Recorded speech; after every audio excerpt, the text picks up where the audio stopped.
What's up, ladies and gents? Thank you for tuning in again to another crispy Nightfall Q&A. This time a very special guest. He is the dad number 2, as I like to think of you, of the Destiny community, really, on Twitch. It's Professor Broman. Thank you so much for joining me, Ben. How are ya? I'm good. I didn't know you thought of me as dad number 2. Well, I think of Goth as dad number 1 and you as dad number 2. Not that the numbers mean anything. No, that's pretty cool. So are we like the extremely attractive gay couple of Destiny? Because I'm cool with that. Yeah, that's exactly what you are. Like, I'd marry him. Like, you are the brawn? Yeah, I wouldn't disagree with that. I'm the more heavy-handed individual. Yeah. For sure. I am the dad that will be like, all right, listen, your mom told me that you were outside and chasing around squirrels with a baseball bat, so it's time for spanking. Line up for the crispy spanking. Yeah, just the crispy spanking. This is off to an interesting start. I had to take a lot of Advil last night to go to bed. Wow, okay. Yeah. Are you feeling refreshed is the question. I'm feeling a little groggy. I got that. I took the sleeping pills and now I'm sleepy and tired. I have so many questions here, Bro. Let me jump straight in. Yeah. I've been looking forward to this, honestly, for 2 years now, because 770 days ago, I made a video. It was part of my first viral series on YouTube. Is it Broman vs. Bungie? The funny, awkward moments on YouTube of the reveal streams. And we're joined by Professor Broman. Hi. Twitch sensation and fount of energy. Yeah, you're in for a real treat. I'm super excited. He's very excited. What is this thing? This is awesome. Oh my God. This is super cool. And I did meme you a little bit. First of all, sorry about that. When did you see that video and how did you feel watching it? Well, it wasn't presented to me in context. So everyone's like, yo, this fucking guy, he made this video making fun of you, dude. You fucking laugh too much, you loud piece of shit.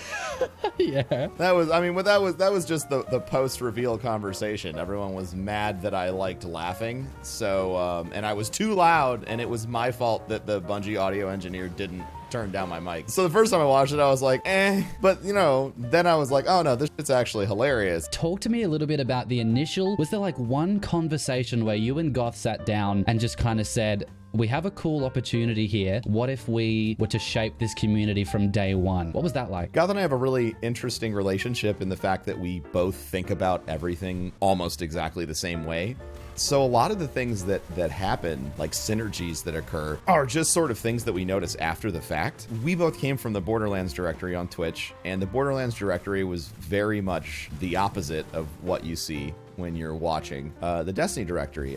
It was really closed. People who were in the top of the directory didn't really give a shit about anyone else. It was like a real isolating experience, and it felt continuously competitive, and Corey and I knew each other from there, and we were both just exhausted from that mentality. So the first conversation I think that we had about directory building together was sort of this idea that, if we work together and we promote each other, we can set ourselves up to be in a place to help everyone else. And so I think a lot of what we did in year one was making sure we were just constantly working together, rating each other, trying not to be online at the same time. If we're constantly rating each other and we're constantly building viewership, we're essentially building this legacy on Twitch where, if people who watch me will watch him and people who watch him will watch me, and it becomes this sort of parental feeling relationship, which you brought up. When Goth and I both started streaming Destiny, it was hard for either one of us to break like 500 viewers. No kidding. I did not know that. Yeah, it was hard for us to break 500 viewers. We both came from Borderlands. Both of our communities reacted pretty negatively to us starting to main a new game, which is common. Like that's nothing on them. That's not shitting on them. It's just a business fact. That's how it all happened. It wasn't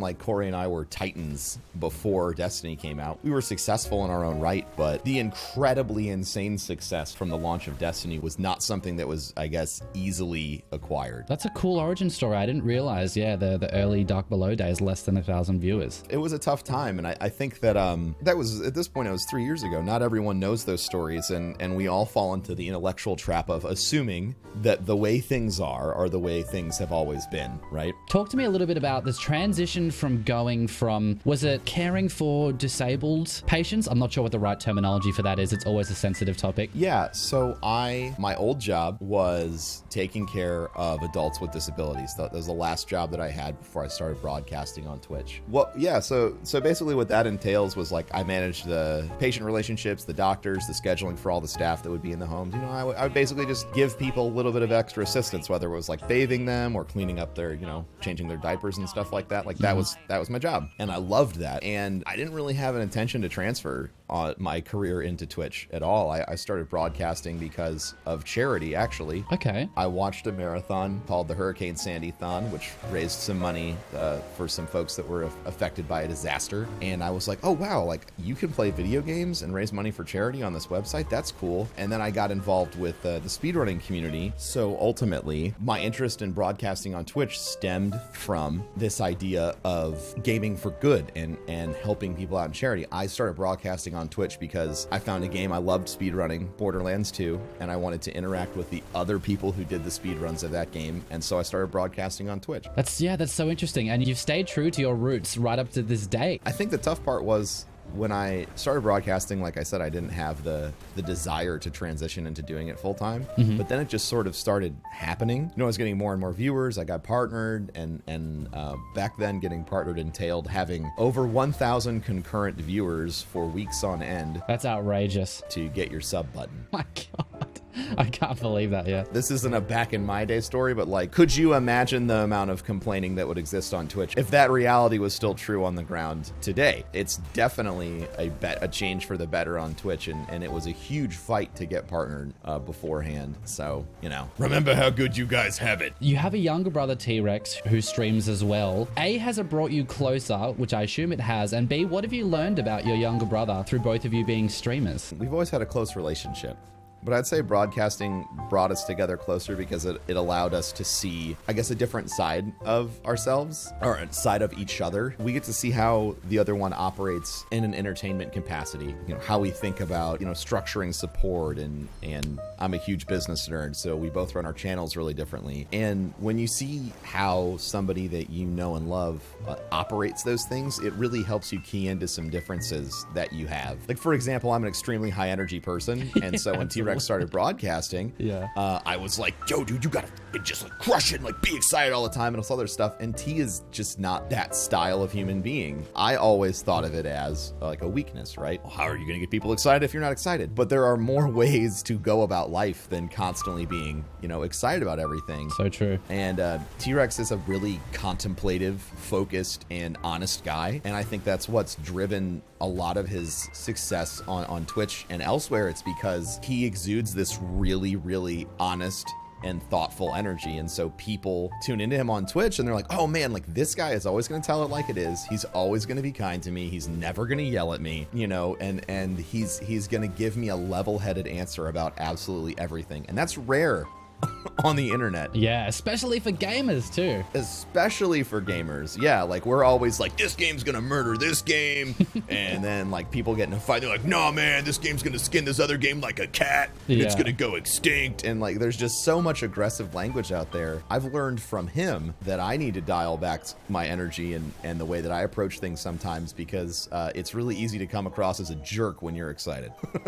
What is the biggest mistake you ever made Twitch related? I emotionally mismanaged my transition into streaming Destiny full-time. I internalized my community's critiques about my change of gameplay focus. So instead of being like, you know what, they're just used to seeing one thing and now they're seeing something else and change is hard, I took it as, wow, these people told me that they cared about me and my channel, and now they fucking hate me. What pieces of shit. Yeah, you took it personally. Yeah, and I don't think that anymore, obviously, but I think that is a trap that so many people fall into when it comes to broadcasting and when it comes to managing transition. That's the hardest part about broadcasting, is you have to be adaptable. But being continuously adaptable makes it harder for you to grow. But if you're in one location and you grow really strongly there, when you try and change, there's going to be this backlash. And so you constantly have to balance this ability to pivot in a new direction with an ability to make everyone still feel included, no matter how they decided to start joining you on your journey of entertainment, or whatever you want to call it. Every single person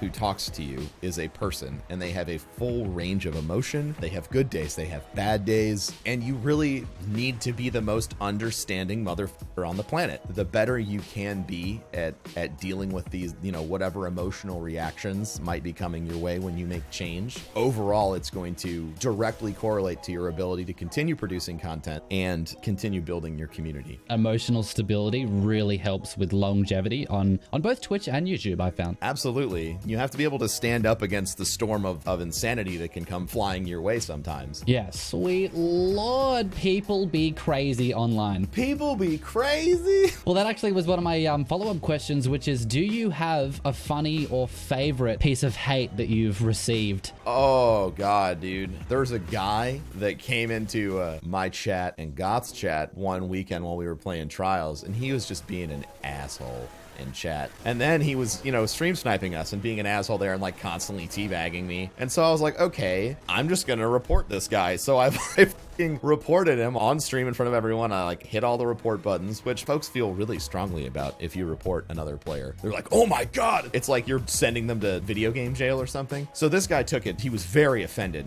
that I would ever report him. Typical troll stuff. Classic 12-year-old language. Classic 12-year-old stuff. And then he goes on the Bungie forums and said, I did nothing wrong. Broman and Goth banned me just because I beat them in Trials. They hid their screen because they were ashamed of reporting me. They knew that I was better than them, and just goes on and on and on and on about how dishonest and full of shit we are. Yeah. Those are my favorite trolls. The trolls that like show up and they do awful shit. They say awful shit in your channel, and then they'll go to Bungie.net or Reddit and be like, I didn't do anything fucking wrong. I only told them to kill themselves like 100 times, and they banned me. What the I thought we had free speech. Like, that's... Wow, real censorship, bro, man. Yeah, censorship. Yeah, wow, quit censoring me. So true. Everyone on the internet feels free to discuss instantaneously upon viewing you the first time your sexual orientation, whether or not they feel like you're attractive, and whether or not they feel like you deserve whatever success you have. Like, those are the three things.